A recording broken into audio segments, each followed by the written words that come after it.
Hi, I have a little trick for doing a wrap and turn stitch. This is the Painted Bosque shawl where I use this stitch, and I call it the SW stitch for slip and wrap. So you'll knit up to where the pattern has you turn. In this case, I have it marked with a stitch marker. So I'm ready to turn when I've gotten to a certain number of stitches before the previous wrap. So here I'm counting those stitches just to make sure I've got it right. And then I'll turn the work, bring the yarn to the back, and then take the tip of the working needle and grab the stitch that's below the stitch on the needle. And then let that stitch slide off. And you'll notice you're kind of unknitting the stitch that you made, but then it's just an easy way to get that stitch wrapped. And then just continue knitting. And here I'll knit until a certain number of stitches after I did the wrap and place a stitch marker just so that on my next row that stitch marker will stop me when I need to do the wrap.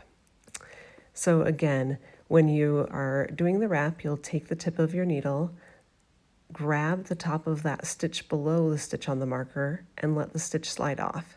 And that undoes the stitch and wraps the stitch. And then just continue knitting.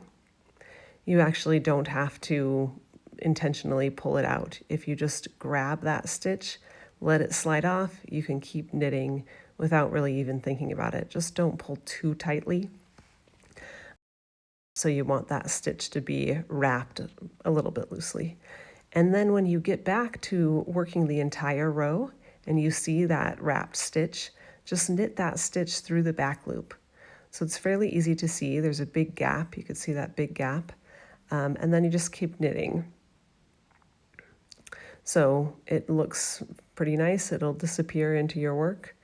And I'll show that stitch again here.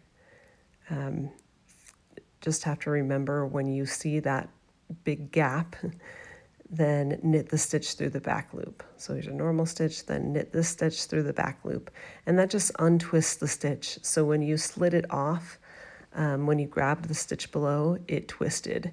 And so then we're just untwisting it, and that keeps your tension looking a little bit better, and your short rows will just disappear into your work.